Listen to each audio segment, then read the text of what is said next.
for having us. The US military is finally withdrawn from Afghanistan after 20 years. Are you happy about that? Happy in one way because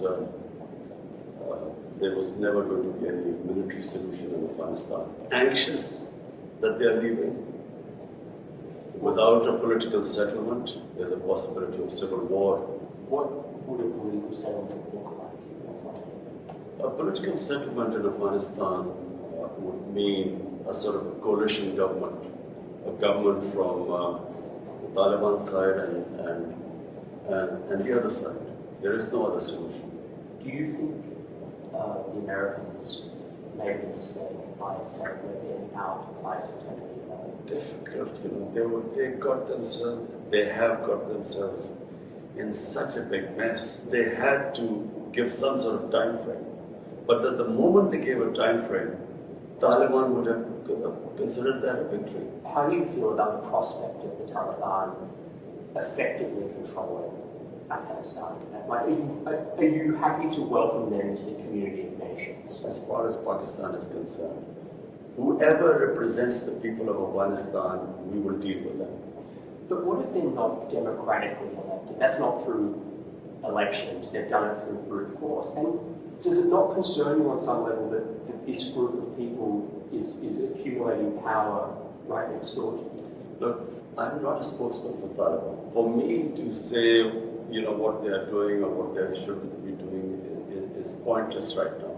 In case Taliban go for an all-out victory, there is going to be incredible amount of bloodshed. And let me tell you, the country that is going to suffer the most after Afghanistan is going to be Pakistan. Will you allow the American government to have CIA here in Afghanistan to conduct cross-border counter-terrorism missions against Al-Qaeda, ISIS, or the Taliban? Absolutely not. There's no way we're going to allow any bases, any sort of action from Pakistani territory into Afghanistan. Absolutely not. Pakistan suffered 70,000 casualties, more than any other country, by joining the American war. We will be partners in peace, not in conflict. Have you spoken to Joe Biden since he took office? No, I haven't. Is there a reason for that? No, whenever he has time, he can speak to me. But at the moment, clearly, he has other priorities. What would you say to him if you had the meeting? I would. You see, the US has a big responsibility as the most powerful nation in the world. They have this huge responsibility in the subcontinent. This is almost 1.4 billion people living in the subcontinent. We are held hostage. One dispute in Kashmir, a disputed territory, according to the United Nations Security Council resolutions, there should have been a plebiscite for the people of Kashmir to decide about their own future. That has never taken place. It's frustrating. Over 100,000 Kashmiris have died in this freedom struggle. And it can easily, if the Americans have the resolve, the will, this can be sorted out. Let's talk about a relationship that many people are concerned about. How are your current relations with Indian Prime Minister Narendra Modi? When I became the Prime Minister, I reached out to him immediately. I said, you come one step towards us, we'll come two towards you. Television, I said this. And I said that, my main concern, my main reason for coming into politics was to eradicate poverty in Pakistan, make it a welfare state. This is why I came, and secondly, rule of law. These were my two slogans, make Pakistan a welfare state, rule of law in Pakistan. And you can only, the best way to eradicate poverty, not just in Pakistan, in India as well, is to trade with each other. India is a huge market. Pakistan is a market of 220 million people. But it's a door to Central Asia and to the energy corridor, which India is energy short. So we would mutually benefit each other. So I reached out But I realized that there's, I was up against an ideology. You see, Narendra Modi is RSS. RSS is the party which was formed in the 20s, which idealized the Nazis.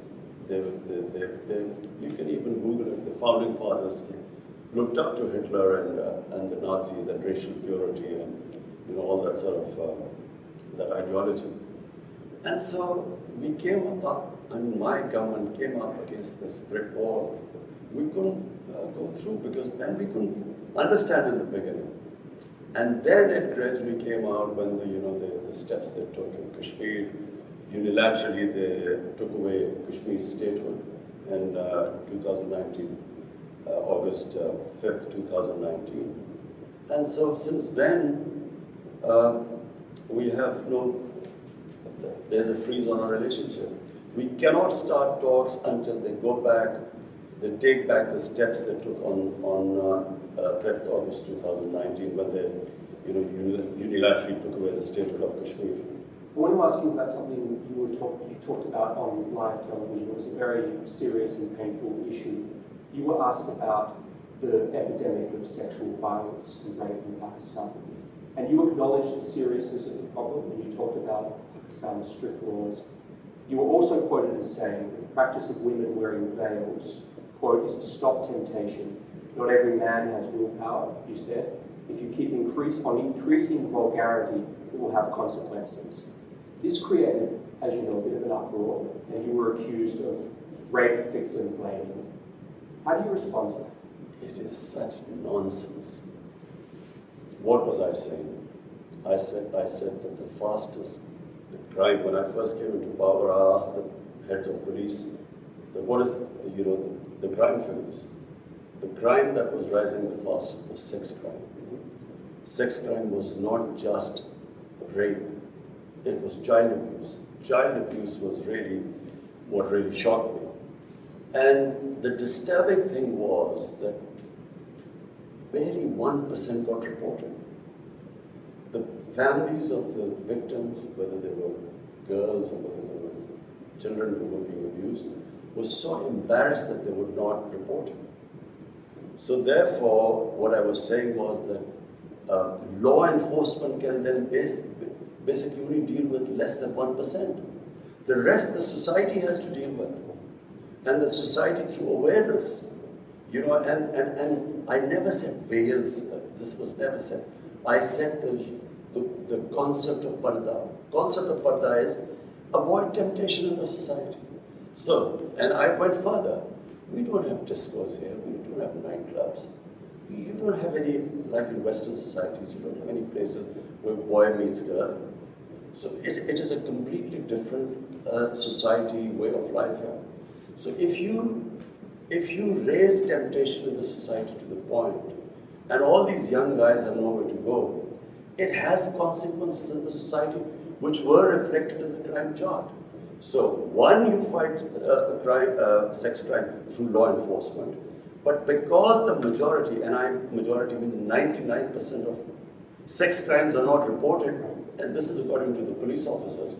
So therefore, the society, public, schools, awareness, teachers, media, everyone must join in because that's how we will sort of raise awareness against sex crimes. So the concept of, I used clearly, I know exactly what I said. I said the concept of Barra. Barra is not just it's to reduce temptation in the society. So this is what I'm trying to get, is the clarity, and I'm glad that you can explain this. What are the forms of temptation that need to be curtailed to stop the rise of rape? For one, and remember, rape is less. Okay, sexual violence. What are the forms of temptation? So child abuse is much more than rape. Okay. So these were the shocking things. So, for instance, one thing we also discovered, because then we did a bit of research, on mobile phones. Right. Children have mobile phones. Material available on mobile phones. Children have never been, they've never seen such material in human history. It's never happened. Children have never had this exposure before. So when I said the whole society has to fight, starting from, how do we deal with this? And by the way, we are now trying to find out how to control content on the social media. So that's one, but at the moment it's free for all. And then, television plays, they should be educating people, about the sort of things that children are exposed to. And so when you mean the society, you mean all the various ways, starting from schools, everywhere. The society must fight sex crimes. You also mentioned in that interview Bollywood and Hollywood. Do you believe that Bollywood and Hollywood films have contributed to this rise in sexual violence? Absolutely. When I can only compare when I went to England as an 18-year-old. There were adults-only films. The content on films was completely different. And then we saw it changing throughout. What was taboo maybe in early 70s was acceptable late 70s. So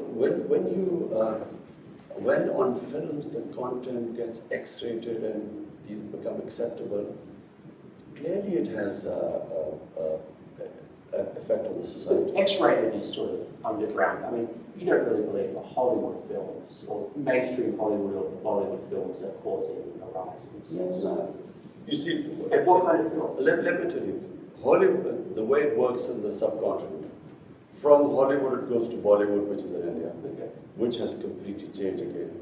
What was the Indian film industry in the 70s and the 80s, gradually in the 90s, and what it is now, is completely changed. So the content is completely different. And it has an impact on the society. If anyone is telling me that this does not have an impact, you can just read, you can just see the divorce rates, you can see the sex crime. It has an effect both in India and Pakistan. So we then take the content from India, our films take it. And so basically what I was saying was that there must be an alternative. You must show an alternative, our own way of life. There is another way of life. Because modernity is not just permissiveness. It's not modernity. If we are thinking that, if you just have more and more permissive content on television or on films, this is modern. It's not modern. Again, I watch a lot of Hollywood films. I don't see anything that would inspire me to commit acts of sexual violence. But Jonathan, you live in a Western society. I know. So you've grown up there. I'm talking about the impact it has on our society. We have seen the change here. There's a massive change taking place. And every society must analyze itself. They must work out what are the impact it is having on different segments, and then take steps. Do you think that what women wear has any effect? That that's part of this temptation? Well, if a woman is wearing very few clothes, it will have an impact on the men, unless they're robots. I mean, it's common sense. Yes, but is it really going to provoke acts of sexual violence? It depends which society you live in. If in a society people haven't seen that sort of thing, it will have an impact on them. If you grow up in a society like you, maybe it won't on you. So, I'm not talking... Jonathan, you must understand, this is this problem we face. This cultural imperialism, whatever is in our culture, must be acceptable to everyone else. It's not. Every culture is different. And therefore, when you introduce things in a culture, it has different impact there. But forgive me, when you were a cricket star, you were seen in as a playboy. There were photos of you with your shirts off in your bedroom. It's a bit rich. Jonathan, this is not about me. It's about my society. Don't you feel like it's a bit rich for you to say this? Jonathan, listen. It's about my society. My priority is how my society behaves, what reactions are caused in my society. So when I see sex crime going through the roof, it's not just me. We bring people, sit down and we discuss it from different sectors of the society. We sit down, we discuss how we're going to tackle this. We have a problem. Now, are you going to tell me that I'm going to sit back and say, okay, we have this rising sex crime, but because of Australia, it doesn't have any impact, so we should do nothing about it. It is having an impact in my society. We have to do something about it. It doesn't mean what Imran Khan did 40 years or 50 years ago, so it's hypocrisy. This is absolute lunacy what you're talking about. It's absolute nonsense. We have a responsibility. I, as a Prime Minister, have a responsibility. When a sex crime takes place, when a child is abused, he's traumatized for life. We have to do something about it. One thing that is striking to me coming here is in America we have about 100 million more people than you, not so much more. 600,000 Americans have died of COVID. Your country, as I understand, something like 20,000, 25,000. You've done objectively vastly better than the United States with COVID. Why? Well, first, as someone who believes in God, we are very thankful because there's so much you can do, and then there's something which is the twilight zone, which is beyond you. So you can only try your best. So what happened? When we saw these people ending up in hospitals, COVID raging through Europe, Spain and Italy were the first two countries where you saw hospitals full. And there was a big temptation in Pakistan by all other politicians, leaders, opposition, that we should clamp down, we should total lockdown like it was happening in Italy. And so, even though I kept asking what will happen to our poor people who are daily wages, 70%, 75% of our workers are in the informal economy.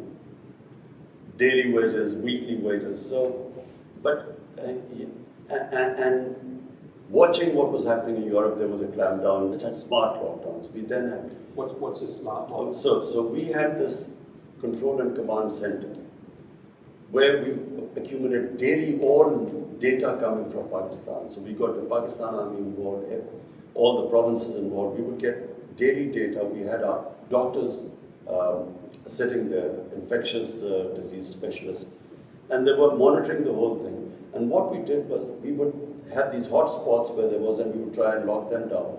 But we did not lock down everyone. And that's why we saved our economy from, we would have been destroyed. We already were suffering. Pakistan already had a dire economic situation. Had we locked down, our economy would have just gone belly up. So we saved the economy, and at the same time, because you cannot lock up hungry people, our lockdowns were more effective. India, on the other hand, their Prime Minister gave a 4-hour notice and just imposed a curfew on it. So there were these people, millions of people walking on the roads, clusters, and he did not think what would happen to the poor people. You can't, 6, 7 people living in one room, how do you lock them down? And then if you do not provide them food, how long can you keep them inside? So therefore, our balanced approach actually saved us.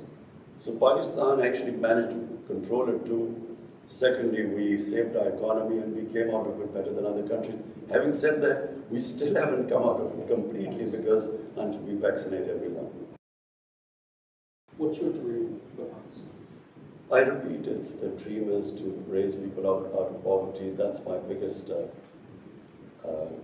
which is why I think what China has done is brilliant, and we've studied all the steps they took for people to get out of poverty. So that's number one. There's nothing worse than poverty in a society. Everything else is secondary.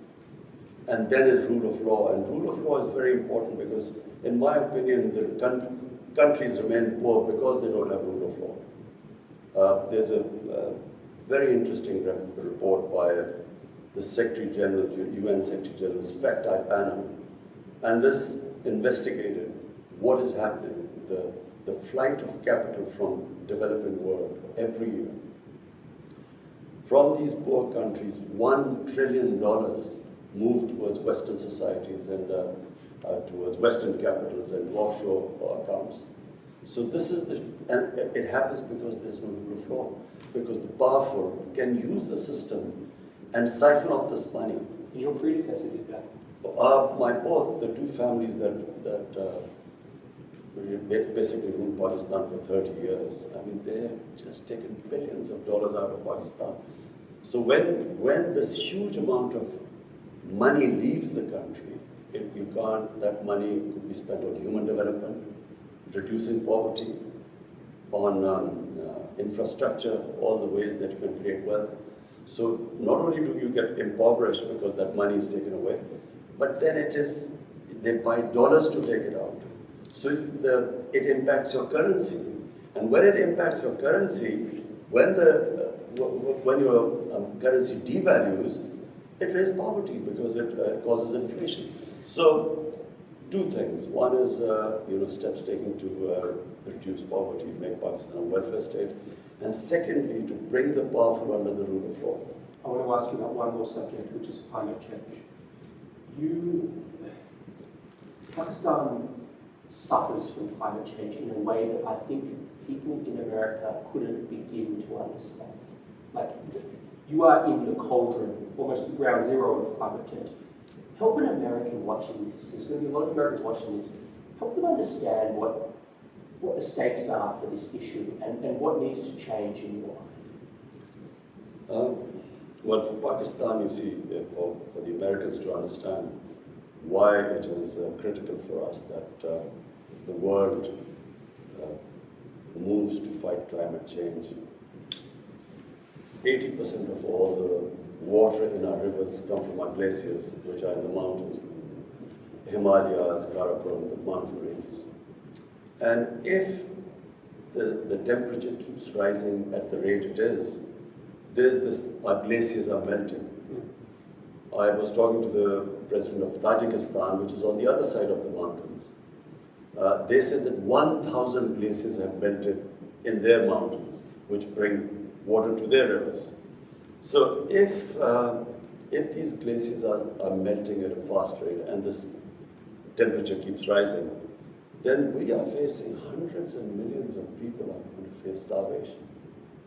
So not just Pakistan, I mean India will face the same thing because the Ganges plain is again hundreds of millions of people and they depend on the water from the Himalayas too. So this is the big problem. But Pakistan's contribution to global warming is minuscule. Our emissions are less than 1%. 1 billion from 2013 to 18. Now we planted already another billion, and now we're going for 9 billion more. So the idea is that we should do our best to fight climate change.